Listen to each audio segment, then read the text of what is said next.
بسم اللہ الرحمن الرحیم۔ السلام علیکم۔ 4 دوست اور 5 جھوٹ۔ ایک گاؤں میں 4 دوست رہتے تھے اور وہ چاروں بے حد نکمے اور کام چور تھے۔ وہ چاہتے تھے کہ ہمیں کوئی کام بھی نہ کرنا پڑے اور کھانے پینے اور رہنے کی ہر چیز بھی میسر آتی رہے۔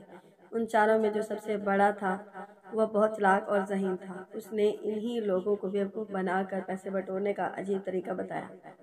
اس نے کہا کہ ہم کسی دوسرے گاؤں میں چلے جاتے ہیں، وہاں کے لوگ ہمارے لیے اجنبی ہوں گے اور ہم ان کے لیے اجنبی ہوں گے۔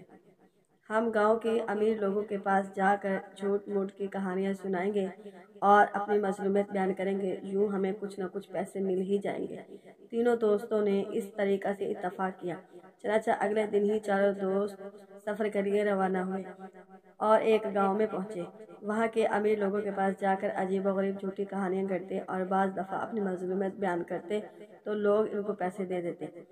جب یہ چاروں گاؤں کے امیر لوگوں کو اچھی طرح لوٹ لیتے اور گاؤں کے لوگ ان کی چالاکیوں اور مکاریوں کو سمجھنے لگتے تو یہ اس گاؤں سے بھاگ کر کسی دوسرے گاؤں میں پہنچ جاتے، وہاں کے لوگوں کو بے وقوف بنانے لگتے۔ اسی طرح انہوں نے اچھا خاصا مال جمع کر لیا اور جھوٹ بولنے میں مہارت ہو گئی تھی۔ ایک دفعہ یہ چاروں یوں سفر کرتے کرتے ایک دور دراز کے گاؤں میں پہنچے۔ وہاں ایک ہوٹل میں انہوں نے دیکھا کہ ایک کونے میں ایک امیر تاجر بیٹھا ہوا ہے۔ اس کے پاس اس کا قیمتی سامان بھی پڑا ہوا تھا اور اس تاجر نے قیمتی لباس پہنا ہوا تھا۔ تاجر کو دیکھ کر ان چاروں کے منہ سے پانی بھر آیا اور سب سوچنے لگے کہ کسی نہ کسی طرح اس تاجر کا سب مال ہمیں مل جائے۔ ان چاروں میں سب سے بڑے ذہین نے ایک ترکیب لڑائی۔ اس نے یہ ترکیب تینوں کو بتائی۔ تینوں نے اپنا اس بات میں سر ہلا دیا۔ چنانچہ یہ چاروں دوست تاجر کے پاس گئے۔ اسلام کے بعد ان میں سے ایک دوست نے تاجر سے کہا، اگر آپ رضامند ہو تو ہم آپ کے ساتھ ایک کھیل کھیلنا چاہتے ہیں۔ وہ یہ کہ ہم سب ایک دوسرے کو جھوٹی کہانیاں سنائیں گے اور شرط یہ ہوگی کہ ان جھوٹی کہانیوں کو سچ کہنا پڑے گا۔ اگر ان کہانیوں پر کسی نے جھوٹا ہونے کا الزام لگایا وہ ہار جائے گا اور اس ہارنے والے کا سارا مال لے لیا جائے گا۔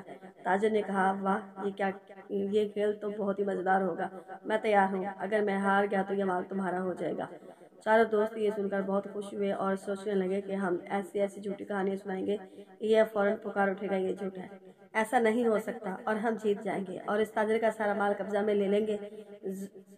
ضروری ہے کہ ہمارے اس کھیل میں گاؤں یا ہوٹل کا بڑا بھی موجود ہو تاکہ وہ ہار جیت کا فیصلہ کر سکے۔ تاجر نے کچھ سوچتے ہوئے کہا۔ چاروں دوستوں نے اس بات سے اتفاق کیا۔ چنانچہ گاؤں کے چودھری کو بلایا گیا اور وہ ان پانچوں کے ساتھ بیٹھ گیا۔ پہلے دوست نے کہانی سنانی شروع کی۔ کہنے لگا، میں ابھی ماں کے پیٹ میں ہی تھا، یعنی پیدا ہی نہیں ہوا تھا کہ میری ماں اور باپ سفر پر روانہ ہوئے۔ راستے میں آم کا ایک درخت نظر آیا۔ میری ماں نے وہاں رک کر میرے باپ سے کہا، مجھے آم کھانے ہیں، آپ درخت پر چڑھ کر آم توڑ کر لا دیں۔ میرے باپ نے کہا، یہ درخت کسی اور کا ہے اور آم بھی بہت اوپر لگے ہوئے ہیں، میں نہیں چڑھ پاؤں گا۔ لہٰذا میرے باپ نے انکار کر دیا۔ مجھے جوش آیا، میں چپکے سے ماں کے پیٹ سے نکلا اور درخت پر چڑھ کر آم توڑ کر لا کر ماں کے سامنے رکھ دیے اور واپس پیٹ میں چلا گیا۔ میری ماں اپنے سامنے آم دیکھ کر بہت خوش ہوئی اور مزے لے کر کھانے لگی۔ پہلے دوست نے یہ کہانی سنائی۔ تاجر کی طرف سوالیہ نظروں سے دیکھا۔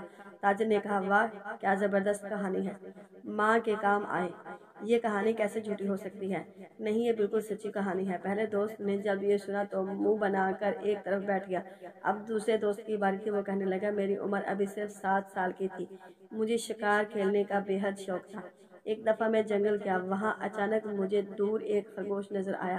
میں اس کے پیچھے دوڑا یہاں تک کہ میں اس کے قریب پہنچ گیا۔ جب میں اس کے پاس پہنچا تو معلوم ہوا کہ وہ خرگوش نہیں ہے بلکہ شیر ہے۔